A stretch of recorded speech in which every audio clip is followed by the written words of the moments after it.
Hello, good morning to all of you and welcome to Unacademy. Welcome to today's The Hindu newspaper analysis, where we take a look at the international edition of the Hindu newspaper for the day, look at the important articles, extract what is important for the examination, and wherever required, go into the depth beyond what even the article tells you so that you are well prepared for the examination, be it for the prelims as well as the mains. Now, along with this discussion, what I would also urge you to do is take a look at the practice question for answer writing and get into the habit of answer writing from today itself. That is very, very important if you want to clear the examination and not just be one of those who clears the prelims exam. At the end of the discussion, you can take a look at the multiple choice question from the Telegram group, and thereby you can assess your level of understanding and prepared for the prelims. Now, without further ado, let us take a look at the topics that we are going to have a discussion for today. So today in total, we are going to have a discussion for around 9 different topics, 7 of them in detailed aspect associated with the mains and 3 of them in a shorter format associated for the prelims portion. So when we talk about these, a land where ambition grows minus an outbound ticket. This talks about the illegal immigration which is happening from the region of countries and in India to US, and what are the after effects and what are the impacts of it. Why is it that we need to question that rate of movement of people, and that too in an illegal manner from India abroad? So this is going to be relevant for your GS paper 2. Then, New Delhi's perilous recalibration with Taliban. Again, in the editorial section, this talks about New Delhi and basically the growing ties between India and Taliban. Now, why is that happening? We are also going to take a look into the geopolitical aspect and the geopolitical theory associated with that, so that again, we get some depth into our understanding relevant for your GS paper 2 again. Now, recipe for failure. This talks about the US intervention in Yemen, which is happening, and why that basically is a repetition of the older ideas during the Biden administration itself, and why there is a need to look beyond the present measures. Again, relevant for your GS paper 2. Now, the barriers faced by construction workers.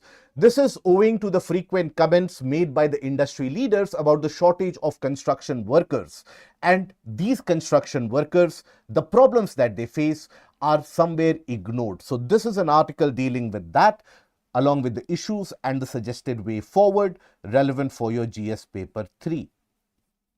Then, why are electoral reforms necessary? The issues faced in the present electoral system, what can be done going ahead to restore the faith in India's electoral democracy. So what are the areas where we can look for an improvement? So this is a part of your GS paper 2. And how climate change is affecting India's wheat production. Now, this is a question which talks about an intricate relationship between the productivity of wheat, at the same time, the ongoing climate change and global warming cycle that we are facing. So this is relevant both for your GS paper 1 as well as for your GS paper 3. It has appeared in the science section in page 7 of the newspaper. Now, few of the articles relevant in prelims, for example, India's goods trade deficit at 42-month low. Why the trade deficit has lowered?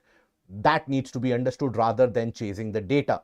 India-Australia cooperation. So there has been an increased effort to build cooperation across various different sectors. We are going to talk about that. And manufactured items hasten the February WPI inflation to around 2.3%. So we are going to talk about WPI for a brief bit, and what do these data pointers indicate to us. Now, starting with the first article of the day, a land where ambition grows minus an outbound ticket. Now, this is an article written by the very erudite Shashi Tharoor himself. So, in this article, he talks about the aspect of illegal immigration into the region of US. Now, ever since the Trump administration came into power, the repatriation of illegal migrants back to their country, that has hogged all the limelight and all the global news. be it countries from Latin America, be it the countries from other portions. And even in India, we have seen that military planes, large military planes, they carry the illegal migrants, and those migrants were handcuffed in chains as if it was a criminal penalty that they were supposed to pay. Now, that is what raises questions that are these migrants really criminals? After all, nobody wants to leave their own land. Nobody wants to leave their own country. But somebody who is going abroad, it is to fulfill their aspiration and not to commit a crime. Illegal migration can never be justified. That is wrong on so many different levels, causes death, loss of life, and further impact in the socio-economic structure back home as well. But at the same time, treating them as criminals, and more dangerously, the migrants knowing that they can be treated like this, migrants knowing that they can die, still put everything at risk to move abroad. So there's a deeper issue that we have to understand. But before getting into the nuances of it, a basic terminology which ends up confusing many of the candidates, that is immigrants and emigrants. What do we mean by that? So let us suppose, and now this is a simple aspect, let's assume that you have an individual A. Now this individual A has decided to move from the place of origin. This is the place of origin, right? Let's suppose this place of origin in this case is India, and then decides to move into a place of destination. Obviously, there would be certain pull factors, economic prosperity, cultural homogeneity. There can be many different factors due to which a person is attracted to a particular destination. So, this is what is done on a permanent or semi-permanent basis. This is what we refer to as migration. Now, migration by A makes him an emigrant here in India. So, A is the emigrant from India, whereas this A becomes immigrant when he reaches or she reaches the US. So that is what an immigrant and an emigrant is. So we have a very large emigrant population. Large number of Indians every year move out.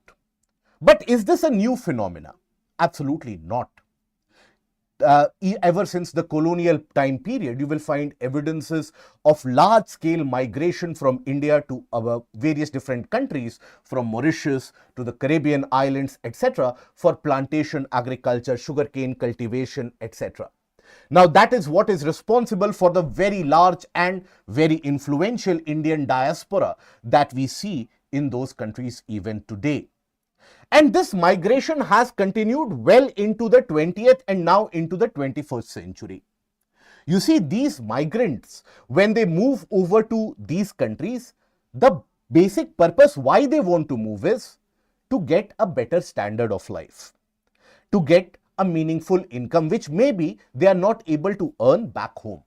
They might not get that many opportunities back home, is what they realize, and that is when they move abroad. Now, once they move abroad, they tend to settle there. They tend to move under the radar, not coming under the authority so much, and thereby send money back home to their families.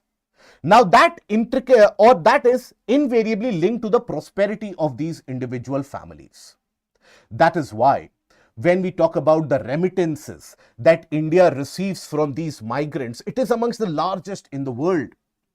India receives close to around $120 billion per year from the remittances by the migrants. So think about it. So that is a handful chunk we are talking about. Now, when we talk about the migration dilemma, is it good or is it bad? So you see, India has historically been a major source of migration.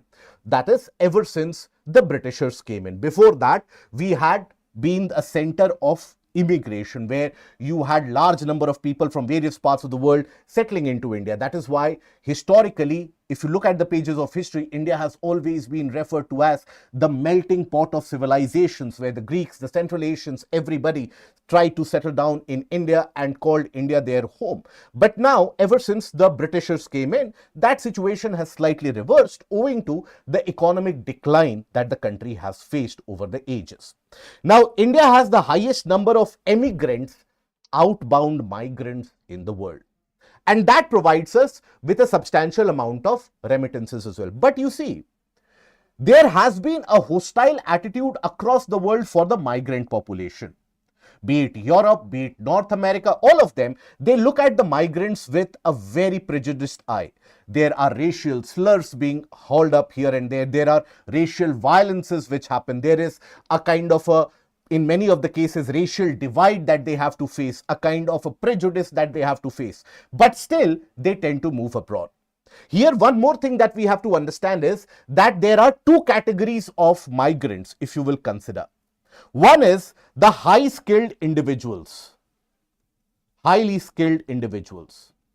For example, we, after all, don't miss a chance to boast about the fact that look at the CEOs of Google, look at the CEOs of Microsoft and various different MNCs in the Fortune 500, which are headed by Indians. So think about it. These are amongst the most highest skilled individuals that we have. Now, they are welcome across the world.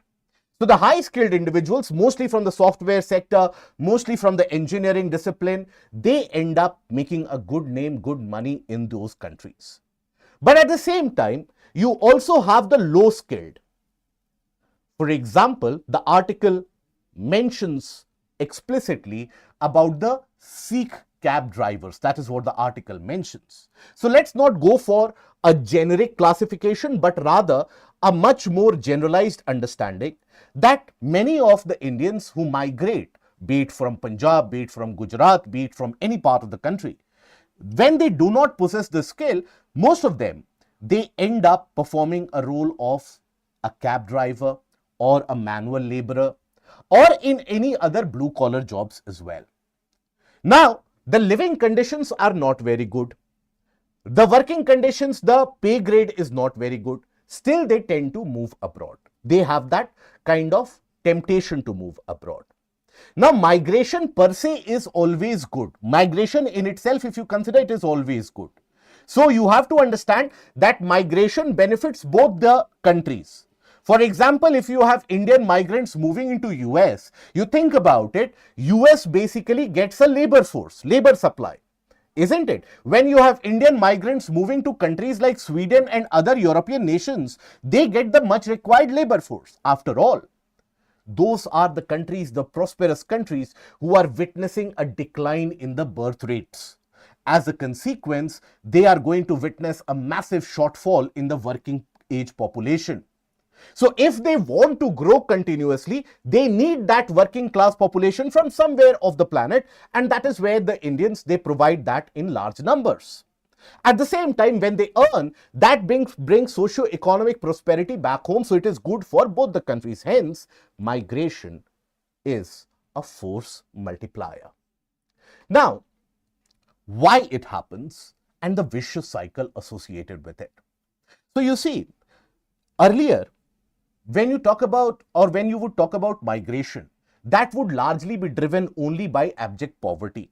That if you are absolutely very poor, that is when you want to move abroad by some means or the other so that you can earn enough. But now it is no longer the case.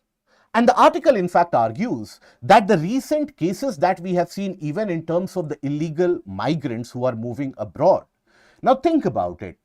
There have been various reports of the deported migrants who have been repatriated back. Now, many of them have spent to the upwards of 40 to 50 lakh in order to migrate. Few of them have spent close to around 70 to 80 lakh to migrate. Now, 70 to 80 lakh is not a small sum that we are talking about. A couple of years back, you had a horrendous news story which basically brought into attention the issue of migration again and the compulsion of migration, where you had a family who was migrating illegally from Canada to US, and that is when they were caught up in the blizzard storm and the entire family froze to death, a couple with their young children.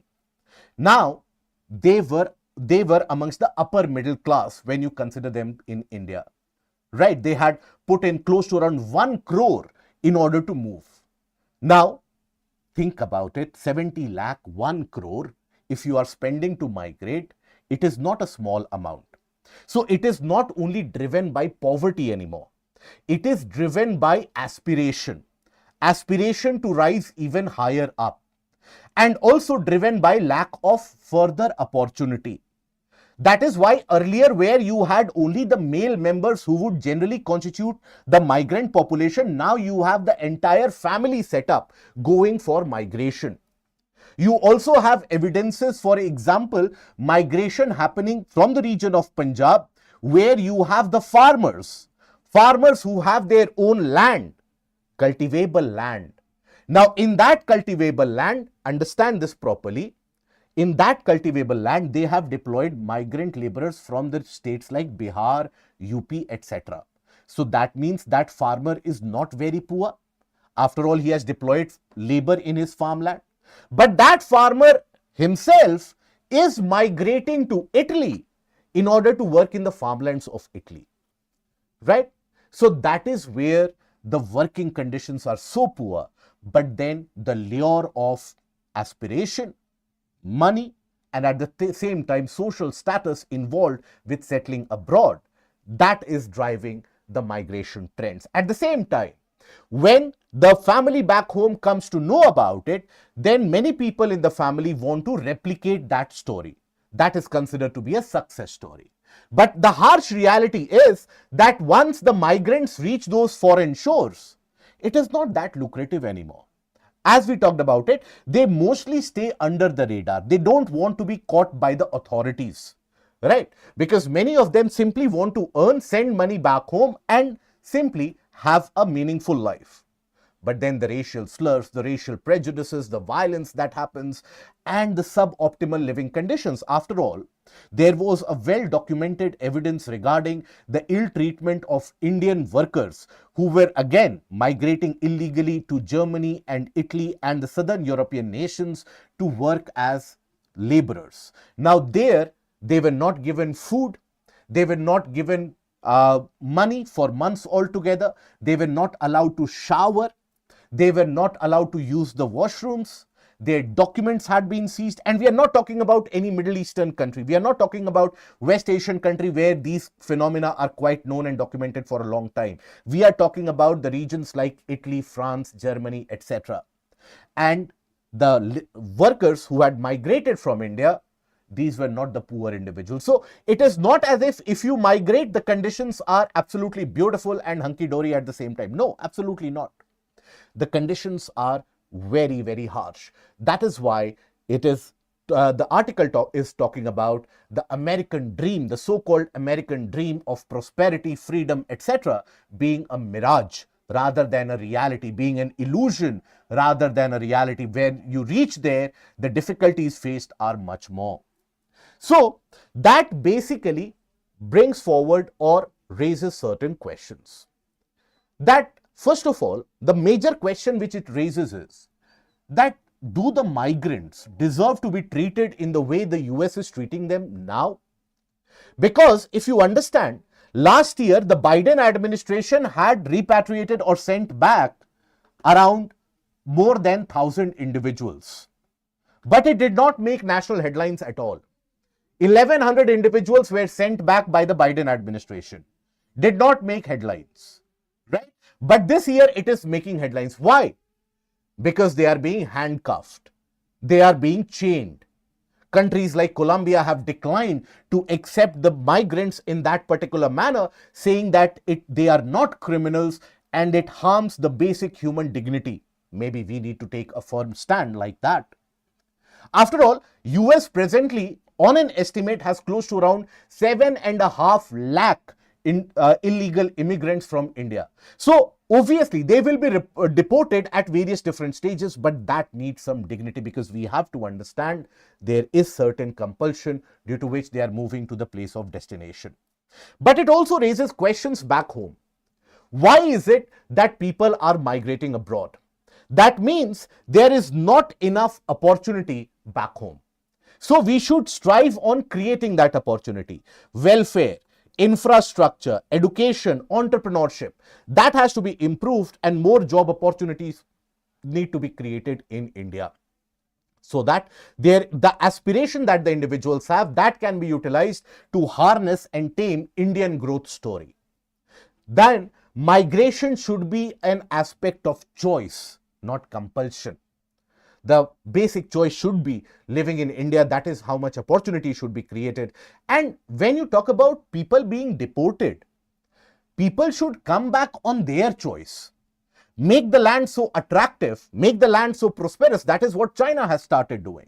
In China, you will start observing that for a long period of time in the previous couple of decades, China was amongst the largest migrants, or the Chinese workforce would be amongst the largest migrants anywhere across the world. But now that level has gone down. India has occupied the place.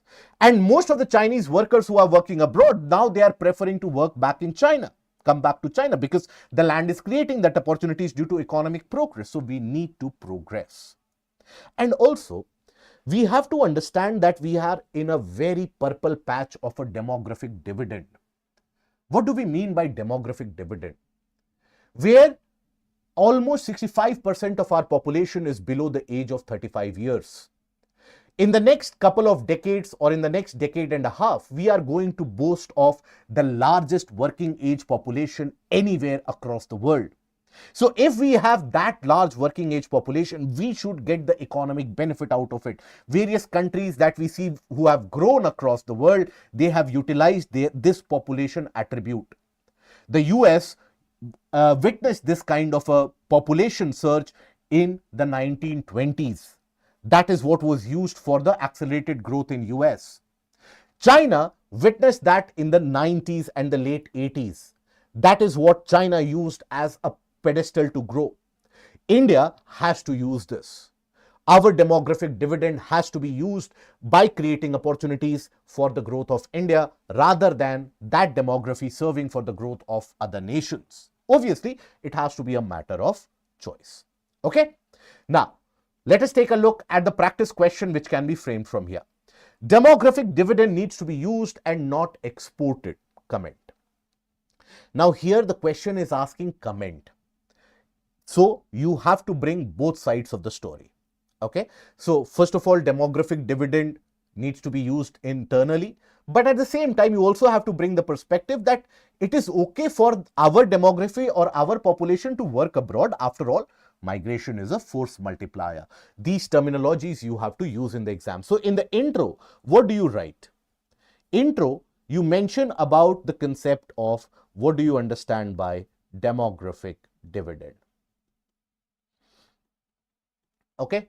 What is demographic dividend? Where the larger proportion of the population is entering or is in the working age group. So that brings forward a greater economic reality and harvesting post that working age group. Then in the body portion, immediately after that, keep the intro very brief. Then talk about the aspect of demographic dividend being lost. So how is it being lost? Through migration, through less job opportunities, right? Less opportunities. Now, in this case,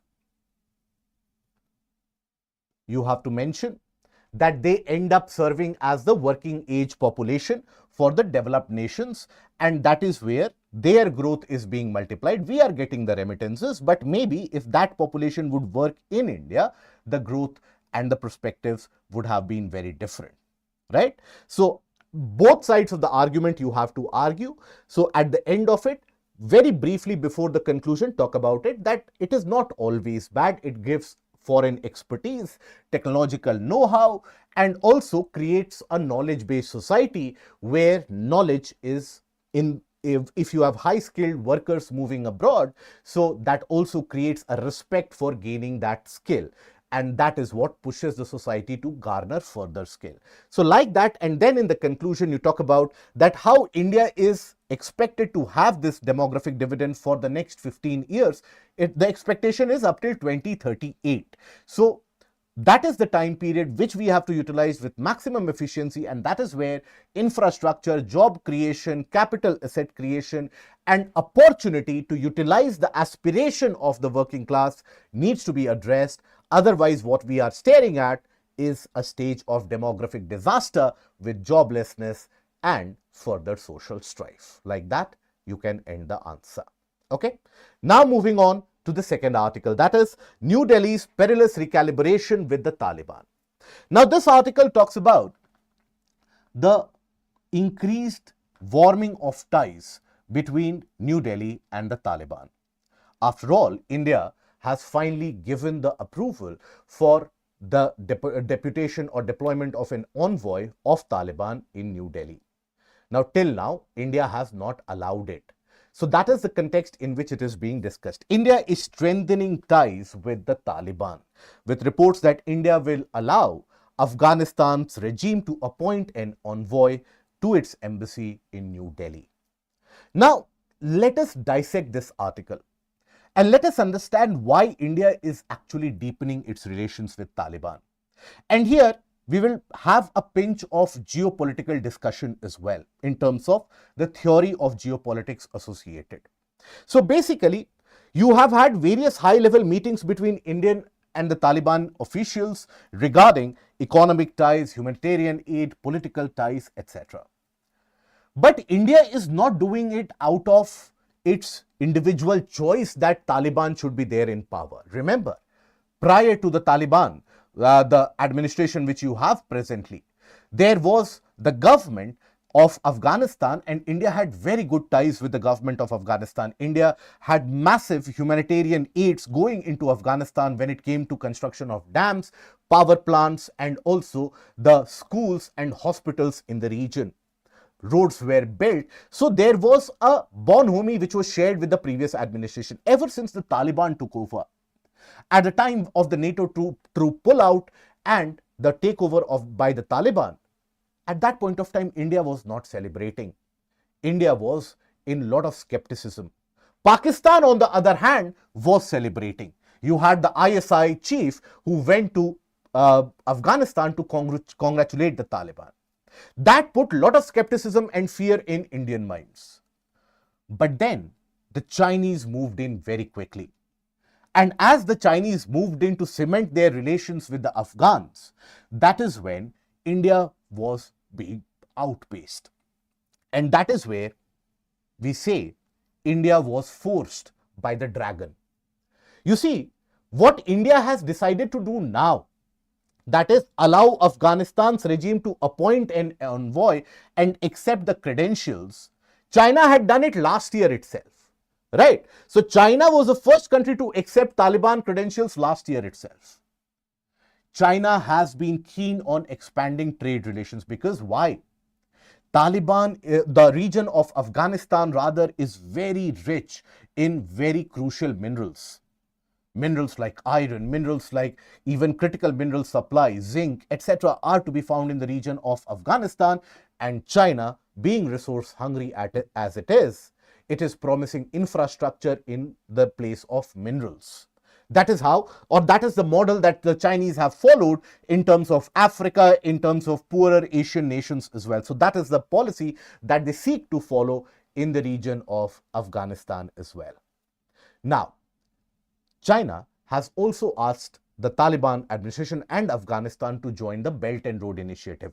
The previous Afghan government resisted so, but Taliban might not be able to resist owing to the lure that the Chinese will provide. So obviously, India feels outmaneuvered. At the same time, Taliban is building relations not only with China, with Russia, with countries of Central Asia. So it is not a matter of isolation anymore. It is a matter of we turning out a blind eye and not thinking about anything else. We taking a principled stance that we will not collaborate with Taliban come what may. But if that happens, chances are we can be outmaneuvered like was the case in the previous Taliban takeover of Afghanistan during the mid-90s. At that point of time, we never even tried to maintain relations with Taliban. And as a consequence, that region of Afghanistan served as an area of strategic depth by the Pakistanis, where the militias, the militants would be sent to Afghanistan to train, provided with weapons, and then they would be sent to the eastern border of Pakistan across Indian borders. So that is something that obviously India does not want to be repeated now. That is why India is warming up. Now, the need for increased ties, if I have to summarize it in points. Growing geopolitical ties of Taliban with the rest of the world, Russia, Eurasian region, etc. Strategic and geopolitical relevance of the area. The region of Afghanistan is very, very important for connectivity to Central Asia. Be it the gas supply to India, you had the Tapi pipeline, which did not materialize owing to the issues raised by Pakistan. Then you have the entire INSTC, the corridor connecting the region of Central Asia. So there also you have the role of the region of Afghanistan. So that is very important in terms of being where it is. I will show you in terms of map also, and in terms of what the geopolitical theory tells us. It has remained a safe haven for the terrorists and militias of Pakistan. That is what India wants to nullify. And India wants to basically safeguard its own interest. As it is said very famously by Henry Kissinger, the very famous diplomat of US. Now, Henry Kissinger in the 70s had said that in international relations, there are no permanent friends, no permanent enemies. There are only national interests. So it is not about making friends or enemies with the Taliban. It is about doing what serves your national interest. Now here, in terms of geopolitics, this is basically to indicate why and the thought process behind India's warming up of ties. You see, there is a theory, what is that you study in international relations. That is what is referred to as the rimland theory, and also geography obviously. You have what is referred to as the rimland theory. It is provided by Nicholas Spikeman. Now, Spikeman provided this theory, rimland theory, to talk about how to maintain control over the world. Where previously through the 1900s and the early 1900s, that is what Mackinder, Spikeman, they have talked about the strategy that the countries follow in order to maintain the world dominance. So there they said that, look, if you manage to have a control over this entire Eurasian region, you will have control over the world. Who controls the rimland controls Eurasia. Who controls Eurasia controls the destinies of the world. That is what the geopolitical strategy that talks about. Now, why do they say so? Very briefly in a couple of minutes. So they say so because this is the region which is very rich in terms of minerals, in terms of land area, trade possibilities, large geographical areas which you can serve, and so on. But more important, if you want to be a superpower in the present day world, you need a control over these surrounding regions, what you see as the coastal areas, right? This is what is referred to as the rimland, on the rim, right? So that is what is referred to as rimland. So control of rimland is important for overall control of Eurasia.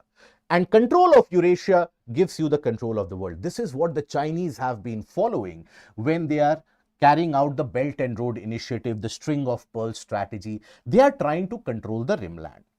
This is what India is trying to counter by developing relations with the region of Saudi Arabia, Israel. We have the India-Middle East corridor that precisely moves across this region, rimland, around the rim. Then India had also tried to get inroads through the Chabahar port, again for access into that area. Afghanistan occupies a very vital position across the rimland, where it gets access to the main interior area of the Central Asia and Eurasian region, at the same time vital for the corridor to the seas. And whosoever controls the sea controls the world, as said by the famous American geostrategist Alfred Mahan. He said that whosoever controls the sea controls the world. And that is where the control of this region is important. So this tells you the mindset behind the Chinese official thinking of Belt and Road Initiative, the string of pearls, and at the same time, why India is trying to reach out to Taliban to gain control, or rather gain some access and not lose out on the vital region of Afghanistan. Okay? But at the same time, the article argues that there is a need for caution. We need to have some caution. After all, the Taliban regime has been absolutely and significantly, if you can think about it, discriminatory towards the female population. They have not allowed, or they have stopped the women and the girls from going to the schools, right? Getting medicinal interventions, etc. Now, that is not something that we can agree with in terms of even basic tenets of humanity. When it comes to terrorism, Afghanistan still serves as a hotbed for terrorism, not only what emanates from Afghanistan into Pakistan, but even you have the center, or Afghanistan serving as a center for the Islamic State, where the Islamic State has been very open in its hatred against India and vowed to basically create and cause damage in India. Now, presently, the region of Afghanistan is also being used by Tehreek-e-Taliban Pakistan to create havoc in the region of Pakistan. But you have to understand, terrorism at any stage, in any way, in any form, whether it is directed towards us or any other country, it has got no such integrity, it has got no such sides that it will adhere to. It will blindly end up defying and defeating the entire humanity. So that is where we have to basically think about it on a cautious side. We have to ensure that our geopolitical and geostrategic ambitions in the meanwhile do not blindside us, and we are always alert in terms of the terrorism emanating and the basic aspects of humanities which are being curbed down. But at the same time, building up relations opens up areas of dialogue where maybe we gain an influential position and maybe influence some amount of humanitarian relief aid in the region of Afghanistan. Okay? Now, before moving on into the next article, an announcement for all of you. So we are coming up with an offer of flat 60% off, lowest price of $22,999 for the GS batches in English, where comprehensive coverage of the topic along with the concepts shall take place. So you can use the code IAS English, avail for the discounts, and at the same time you will be getting the lectures, the top quality lectures from the various educators of your choice, mentorship program, everything will be provided to you and you can ace the preparation thereby. Now moving on to the third article. The third article is about recipe for failure. Now this is about the US action against the Houthis in Yemen. Now Houthis now presently control almost around half of the region of Yemen. Now, US has initiated bombing action. You see, when Donald Trump came into power, he basically vowed that his actions will be different than his predecessor. And he will cease war waged by America across the world. But very soon after coming to power, this is where US is again involved in the region of West Asia, and US is actually bombing the region. Now, why is US bombing the region of Yemen? We'll come to that, but before that, what is important for your examination is the geographical location as well. This is the area of Yemen. Now, look at the surrounding water bodies for the geographical aspect, the map-based question. So, you have Red Sea and you have Gulf of Aden. Here, in between these two, you have a narrow strait. This strait is the Strait of Bab al-Mandeb. That becomes important because here the shipping lines pass through and the Houthis are targeting the ships moving through this area, impacting the trade, increasing the supply chain cost, and thereby causing global inflation and protectionism to be further accelerated. So The US has launched an attack in order to ensure, and US is saying that as long as the Houthis, they don't surrender arms or they agree that we will never fire on the ships again, we will continue to do so. So that is the aim of the US. Now this region is very important in terms of the locational aspect. Another important location that I want you to notice and take cognizance of for this year is these two water bodies. You have the region, this is your Sinai Peninsula, this triangular shape that you see, this is your Sinai Peninsula. Okay. Then after that, in this particular portion, you have what is known as, what is the name of the water body? This is your Gulf of Aqaba. This is your Gulf of Suez. Right? So these locational parameters you should be aware of in examination, so that you don't come out of the exam hall and say UPSC is asking about random water bodies and random areas. This is in news. That is why chances of this being asked are high. Last year, Red Sea was in news owing to the similar reasons of attack by the Houthis. UPSC asked two questions about Red Sea, one in terms of geography, another in terms of IR. So that is how you prepare yourself. Now, the Houthis on their end, they are backed by the Iranians, right? Iran has got a substantial backing. Now, for the past year or so almost, the Saudis have been bombing the region of Yemen and Houthis because they want to suppress them. Obviously, Saudis and Iranians, they are not the best of the friends, and that is something which the world knows about. So if Iran is backing the Houthis, obviously Saudis don't like them. Saudis have bombed them. But still, the Houthis have retained a kind of a control over almost half of the region of Yemen. And still, and in fact, after the Israeli attack, or rather the Israeli aggression in the region of Gaza, that is when the Houthis, they have declared war against the region of Israel and also the ships and the merchant vessels moving towards the region of Israel. So that has basically impacted the region.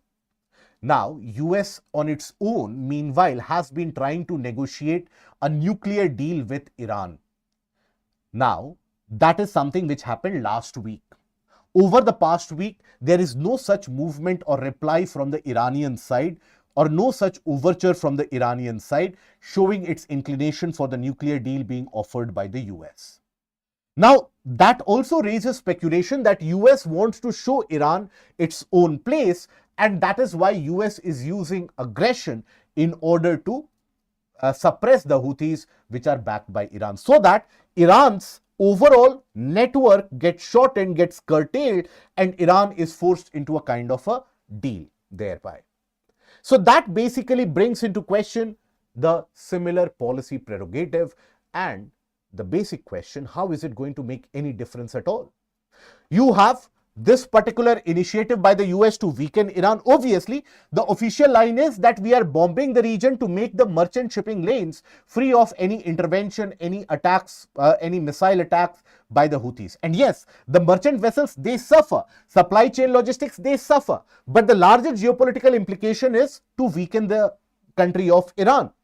Houthis, as a response to that attack by US, have sweared that we will meet escalation with escalation. So they are basically expecting the escalatory ladder to go up, and they are alarming the world that they will come up with a much stronger attack. So that again puts a kind of a vicious cycle, whereby the US attacks, the Houthis attack, again as a response the US and the forces will attack, again as a response the Houthis will retaliate. So this will continue to go on, and who will suffer? The Yemenis people. After an year of Saudi bombing, it is the Yemenis who had died. The Houthi leadership is still surviving and is living in various different safe havens. So that is where we have to take a larger outlook. US rather has to take a larger outlook. No lessons from the past. The ladder of retaliation and attack continues. That is where we, or rather, the global community has to engage with Iran. Now, and then arrive at a conclusion, then arrive at a peaceful resolution.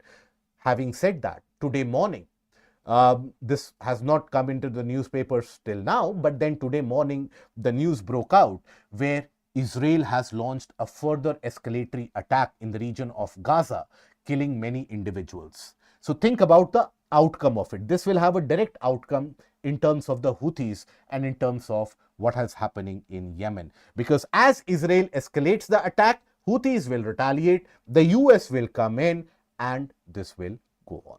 Okay? Now, the next article, the barriers faced by construction workers. Now, you see, construction sector is one of the largest employment generation sectors in our country. Provides largest number of employment to skilled, unskilled labor force, contributes significantly to the GDP growth as well. But then recently, you had a statement which was provided by the chairman and managing director of L&T, who has been in news for all the wrong reasons as well. Now, the statement basically was that presently, due to the welfare schemes by the state and the central government, the workers, they are not very eager to work anymore.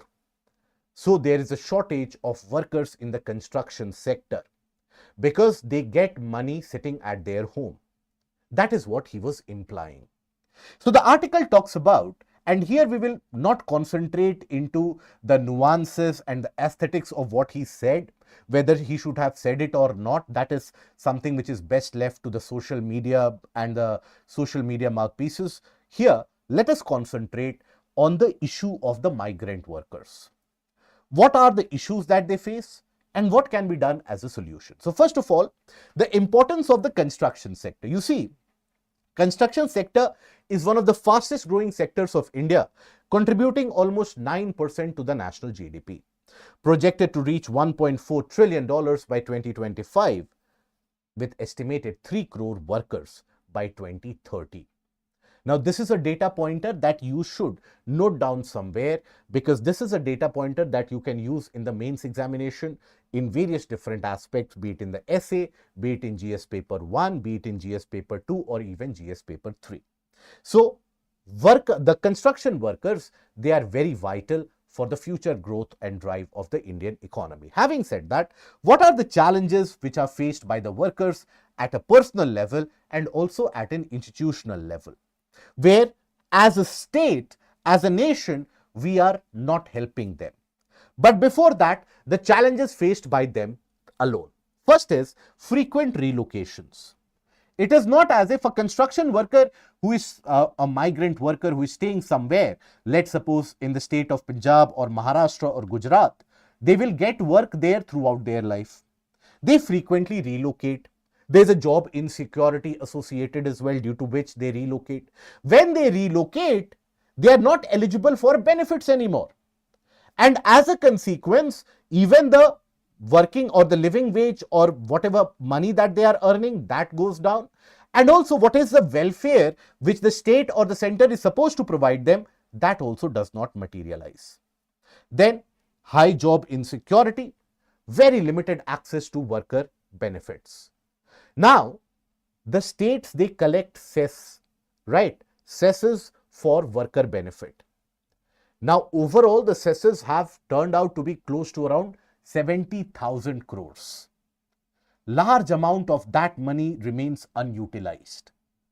Think about it. You have that much amount of money for worker welfare, it is lying unutilized. So that is where the states need to come up with an open database system where they transparently talk about what is it that they are doing for the worker welfare.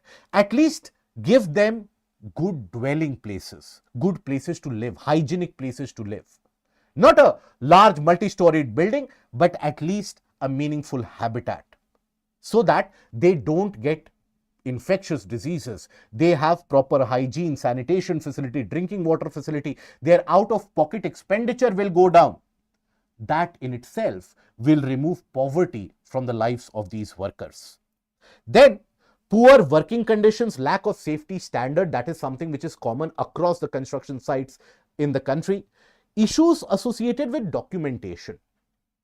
Now, most of the workers that even you would have interacted in your life, they would not have the very regularized birth certificate, permanent residence certificate, etc. As a consequence of that, they find it very difficult to get enrolled in any of the beneficial programs by the state or the center. So the benefits which they are attributed to, or they are actually something the benefit should reach them, that dissipates somewhere in between, disappears in between. So that lack of documentation is a major problem, and the seasonality of work means permanent shifting, right? So they shift from one region to another, one state to another, and again facing deprivations from one region and another. That deprivation remains consistent. Now, there are certain institutional challenges as well. Even though you have the eShram portal, you have the various different legislations which are passed. For example, you have the Building and Other Construction Workers Act 1996, which aims to provide social security to the workers. But then this is hardly followed in many of the regions. This is just a matter of something which is present in the paper, not in reality. Now here, benefits registered in one state cannot be accessed in other. For example, a worker registered under Haryana BOCW board will lose those benefits if the worker relocates to Delhi. Now think about the life of a migrant worker. Today you are in Haryana. After a couple of weeks you move to Delhi. Initially you might even try to get those benefits, so you might run from pillar to post to get those documentation done. But after around a month, you are fired from the job, or the job is finished and you have to move to Maharashtra. So you might do it once or twice, but after that I am sure no worker, or even if we as a government, if the expectation is that the workers should register each and every time wherever they go, that is something which is not possible. So what is it basically we should do going ahead? There is the aspect of funds as well. You see, 75% of the funds remain unused due to fragmented worker database, inconsistent verification process, cumbersome registration process, lack of documentation, etc. So what should be done? Unified National Labor Identification System. Just like you have one nation, one ration card, the principle around that should be driving the Unified National Labor Identification System. A unique number should be provided, and the state government at the construction sites should carry out large drives, awareness campaigns, whereby the registration, the documentation of these workers can be done. Assist them in carrying out the documentation. Most of them, they are not even aware how to get the documents. Make them aware. Most of them are not aware of the benefits which is provided to them. Make them aware. So this drive can be carried out by the state government, or that is where even the civil society organization should and can always pitch in. Open source digital platform for welfare access, so that the funds, where they are being allocated, how they are being allocated, that is something which is transparent. Simplification of the document requirement, skill development should be done. Upskilling is required, so when you have very skilled labor, they don't need to migrate so frequently. So regular upskilling, if it is carried out, that urge or the necessity of migrating frequently, that goes out of the window. But at the same time, whatever skill they have, they should be aware of their rights, benefits, documentation, everything. That is where awareness drive comes in. And improvement in workplace environment is a must. Okay, so this is basically about the migrant worker crisis. Now moving on to the next article. This article talks about the need for electoral reforms. Why are electoral reforms necessary? Now, if you have been following the debates which have been going in the parliament for the past month almost, and prior to that in the month of February as well, you would have observed a common theme of discussion. Many of the opposition parties, rather, they are quite miffed and not very satisfied with the way in which election is conducted in our country. They talk about partiality of election commission turning a blind eye towards the ruling party, And at the same time, more dangerously, they are talking about the lack of trust in the electronic voting machine and also the fudging of the voter database, where the allegation is that in the elections of Maharashtra, in the elections of Delhi, and now that clarion call is coming from West Bengal as well, that there is a fudging of the electoral roll, right? Bogus and fake voters are being added to the list to ensure a particular party wins the election. Now, whether that allegation is true or is not true, that is something which has to be pondered about, obviously. And that is why Election Commission of India has basically invited the parties to discuss about strengthening the electoral process. But you have to understand, if there is any kind of such allegation, any kind of such mistrust, that basically puts a blemish on the functioning of an electoral democracy, a large electoral democracy like India. In India, we need to have an absolute trust and faith in how the elections are conducted. Not only do you have to be just, but you have to be perceived to be just as well. So that perception also needs to be cleared. So here, the article talks about in length about the various different issues in the electoral process in India and also some of the suggestions in order to rectify the issue. But what we will do is, rather going on into the curvy path of political exchanges, we are going to talk about point-wise manner, what are the issues presently and what can be done going ahead. So if we talk about why are reforms needed, the issues that we face, first of all, EVMs and the voter verifiable paper audit trail or VVPAT. Now, EVMs, there is a large clarion call or there is a large demand from certain sections or certain political parties that we should resort back to the ballot paper and the ballot paper voting. Mind you, in the first couple of elections, our electoral system was such that you had basically individual ballot boxes for various candidates and you had to put a blank piece of paper in whichever candidate you are voting for. In the third election came the printed, in the ballot paper, the printed or printing of the candidate's name that you were supposed to stamp and you were supposed to vote. But then throughout the 80s, throughout the 90s, there had been endless stories of voter manipulation, more so of the vote manipulation. In regions like Bengal, in regions like Bihar, in regions like Madhya Pradesh, Uttar Pradesh, where lawlessness prevailed for a larger period of time during that span, you had the case where what would be done? You would have individuals from the political strongholds, they would come with a bottle of ink and they would pour the entire ink, empty the entire ink into the ballot box itself. So regardless of whosoever you have voted for, the entire thing goes null and void. If they would sense that their candidate is losing, they would burn the ballot papers, they would burn the ballot boxes. And when the repolling or the recounting would be done, that is when the voters could be managed much efficiently. The section of the population which was supposed to be voting in certain pattern, they would not be allowed to come out to vote.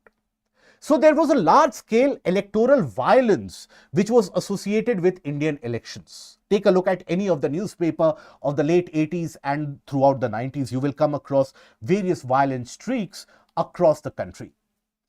So, from 2004 onwards, electronic voting machine had been introduced to bring about some authenticity. Now, you have the present day ruling government, the members of that party, that is the BJP, when they were in opposition in 2009, they also attacked the EVMs. That EVMs, they are basically faulty. Now, Election Commission has always maintained, it has invited various individuals in hackathons to try and basically hack the EVMs in front. But none of them have been able to do so. But again, after that invite from Election Commission ends, the allegations fly left, right and center. So, in the face of these allegations, the Election Commission also came out with the voter verifiable paper audit trail, whereby after you cast your vote, for those of you who have casted vote, you would see or know that after you cast a vote, after you click the button in the machine, the VVPAT machine, you get a slip, and there you get a confirmation of who you have voted for, isn't it? Now, as per the norms, you have certain amount of these audit trails which are matched with the results, just to indicate there is authenticity. Now, this is where the demand from the opposition is that this should be done across, in the entirety of the electoral process across all the constituencies. Now, this has gone to the doorsteps of Supreme Court. There have been two PILs in the Supreme Court. One PIL, which was quashed by Supreme Court last year, was about resorting back to ballot paper. And the judges again observed the same thing that we have talked about the era of the ballot paper and the bad memories that they bring about. And second, PIL, which was filed about the greater authentication of the VVPAT, there the judges basically have asked for the response in terms of whether we can scale it up. But again, they have quashed the argument that this should be done across the entire constituency. So this raises some of the questions in the minds of certain sections of the political setup. Then duplicate and fake voter IDs. That is the fake electoral rolls that are there. That is also something which is a very serious allegation. The fudging of the electoral rolls. Then financial irregularities in elections. The amount of money which is spent by the parties, by the individual campaigners, that is nowhere within the prescribed limit. You see, as per the estimates by the various different groups, in the 2024 election, the amount of money spent in the electoral process was not in hundreds of crores, was not in thousands of crores, was a whopping 1 lakh crore. Now that much amount of money basically brings in a compulsion to earn money when you are in power. And that again means that when you will earn money, you will spend more in elections to get yourself elected, and the cycle rolls on. So the financial irregularity in election, then you have criminalization of politics. Almost 30% of the candidates that we have, they have serious criminal charges which are associated with them. More than 30%, 31% around, they have serious criminal charges to the tune of killing, rape, kidnapping, murder, etc. Now, that is criminalization of the politics at absolute forefront. Then rising misuse of social media for misinformation and fake propaganda. This is also on the rise owing to larger use of social media platforms by like Instagram, YouTube, etc. by anyone and everyone, and there is no verifiability behind it. So what is it that can be suggested as a way forward? What can be done? First of all, enhancing transparency in electoral rolls. That is a must, right? Electoral rolls need to be absolutely transparent. So wherever you have this aspect of the fake data being talked about, or fake the numbers and people being enumerated, their election commission has to carry out a confidence building measure, should carry out a confidence building measure, and there a recalibration and a redoing of the entire exercise can be done, right? So that is something which should be done and can be done. Then the EVM and VVPAT, there a larger sample size data based upon a kind of a formula. Let's suppose the area of the constituency is 100 square kilometer. So for 100 square kilometer where the population is concentrated in certain areas, there we will go for a greater audit, right? So that scaling formula needs to be devised so that everybody is satisfied that there is no fudging up of data by the EVM. Okay, strict control over election spending. This is where the election commission has to be very, very stringent. Regardless of whether the ruling party or the opposition party, whosoever overspends, they have to take a strong measure. Addressing criminalization in politics. This is where various suggestions have come up even in front of the Supreme Court, where the suggestions range from the fact that every candidate, the criminal charges, let's suppose I am a candidate, I want to run for the election. If I have 5 criminal charges against me, those 5 criminal charges weeks prior to election should be published in all the regional newspaper repeatedly at least 3 times. So that after that, even after that, if the worker elects me, then that is a different matter altogether. But it should not be that a worker is not aware about the criminal charges. So that should be published in the local newspaper minimum of 3 times in the week preceding, in the couple of weeks preceding the election process. Right?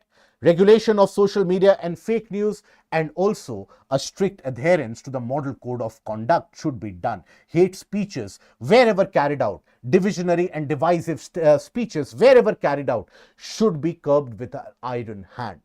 So that is what is required to restore the faith in the electoral democracy and carry the electoral process forward. Okay? Now, another article, how climate change is affecting India's wheat production cycle. Now you see, wheat in India is a rabi crop, what is also a winter crop. Now when we talk about wheat, basically it has got various different growing season and the growing phases, right? Now, being a winter crop, it is grown in various parts of the country in different time period. But the major wheat growing region, that is the northwestern part of India, there the sowing season is October to November and the harvesting month is February to March. Now there, nowadays, this is being delayed to March and April. The harvesting season is being delayed, due to which in the month of March, the extraordinary heat waves which come over, they reduce the production of wheat. The overall productivity of wheat is reducing. This year, we are basically expecting a wheat harvest to the tune of 115 to 120 million metric tons. But the production of wheat has continuously stagnated around 110 to 112 million metric tons. It has barely progressed beyond that. So that is a need and a cause of concern. In 2022, India had imposed a ban in terms of the wheat exports following the Ukraine-Russia crisis. But then, these heat waves, why they are impacting the wheat and when do they impact the wheat? So you see, when you talk about wheat, it has got various different stages of growth. The first stage is germination to emergence, right? Where basically the seedlings, they break out of the soil. The second stage, or rather the growth stage 1, is where you basically have the plant growth shifting from producing primordial leaves to flowering structures. This is the growth stage 1. These are known as the spikelets. This is what you see starting to germinate in the case of the wheat plant, isn't it? Then you have the growth stage 2, where the focus of the plant, rather than growth, shifts to the reproductive stage, where the granules and the grains, they start to come over, right? So this is also one of the stages where the plant is very susceptible to the heat stress. And then you have the third stage in the growth of the wheat, where the filling of the grains in these entire portion, the spikelets, that start to happen. So heat waves are impacting wheat in this phase. And that is what is reducing the production. You see, when the wheat is and the grain is exposed to excessive heat, what happens? You will find that the fibrous content goes down and basically the protein content goes higher up. Now, that basically poses a lot of issue in terms of milling of wheat, converting into flour. And that does not yield good price for the farmers. So the farmers, they face impoverishment. So that is a major issue. But how is it that it is an impact of global warming? Very briefly, if I have to understand it in a few brief points, you see, due to climate change, we have warming of the Indian Ocean, right? Warming of Indian Ocean. Due to this warming of Indian Ocean, the Indian monsoon, thus advancing southwest monsoon starts getting delayed. Monsoon gets impacted and delayed. Not the onset immediately, but the majority of the rainfall, when does it happen? Earlier, majority of the rainfall would happen in the month of June. Now you will observe majority of the rainfall. So rainfall earlier, which was concentrated in June and July, now you will observe the pattern is shifting to July and August. So the kharif crops, that is the monsoonal crops like paddy, which could earlier be planted in last May and mid-June, now they are being planted when? July and August. So that is basically leading to delay in planting of kharif. Planting of kharif, sowing of kharif crops, right? Now this delay in sowing of kharif crops means there will be delay in harvesting of kharif crops, isn't it? Earlier they would be done in September, now October, November is when the harvesting happens. October, November. As a consequence, sowing of rabi is delayed. Rabi is delayed. As the sowing of rabi is delayed, that means harvest of rabi, which is the case earlier in February and March, now goes on to March and April when the heat starts to come in. Harvest in March and April.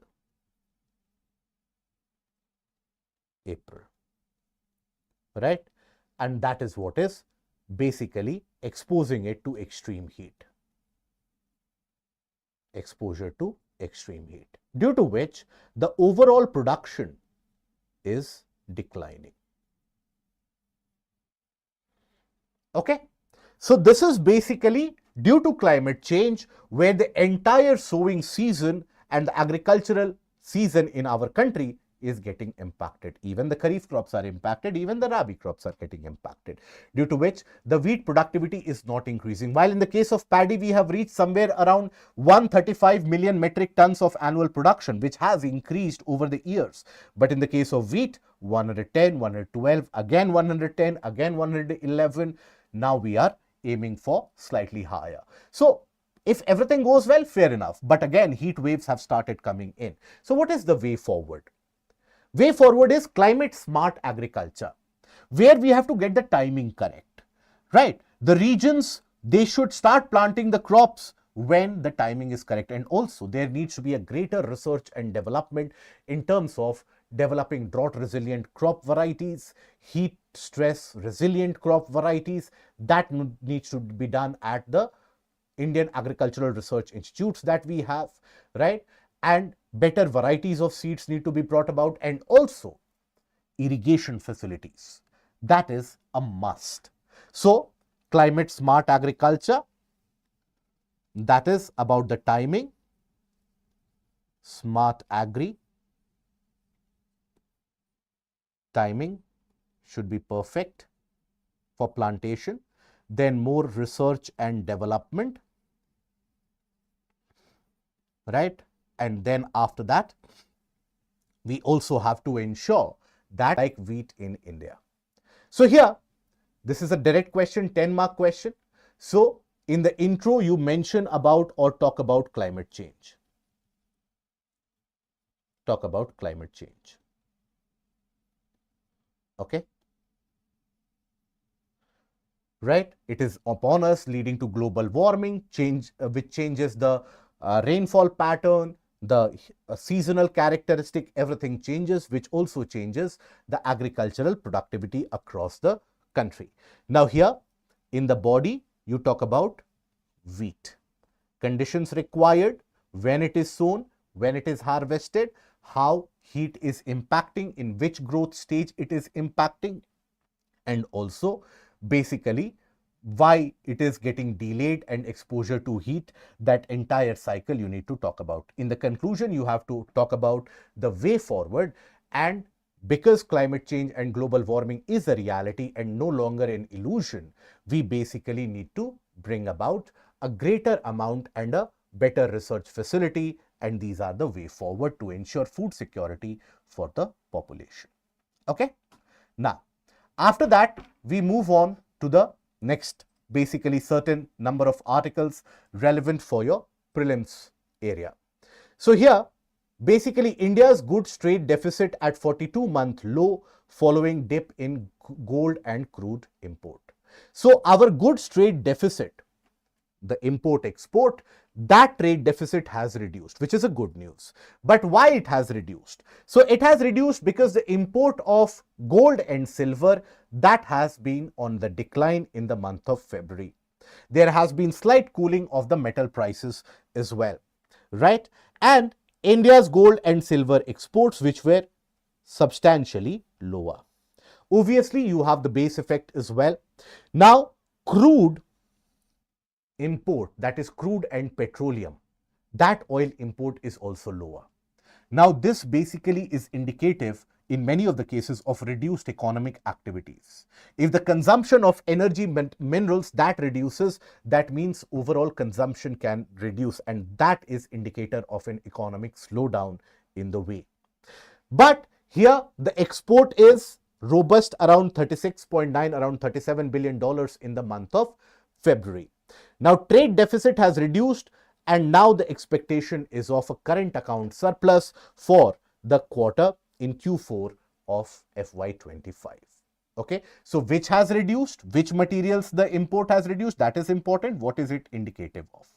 Now, India and Australia, they agree to deepen cooperation across maritime, land and air domains, where the Indian delegation and the Australian delegation, they have met. So there is a lot of cooperative agenda being talked about with Australia. The New Zealand Prime Minister has also visited India. So there is cooperation on the cards, defense cooperation on the cards from there also. India is trying to get and galvanize the countries in the Indo-Pacific region against the larger Chinese threat without being overt about it, but at the same time ensuring that the interests in the Indian Ocean region, that is fulfilled. So here, sharing of technology, science, etc., right, collaboration in the information sharing and gathering from each other's regions, that will involve defense cooperation. Okay. Now, manufactured items hasten February WPI inflation to 2.4% or 2.38%, where the WPI, the wholesale price index, has slightly increased to 2.38%.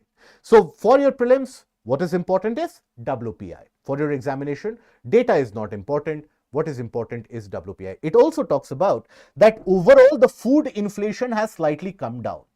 It is the non-food inflation of manufactured items. Manufactured items have become slightly pricier.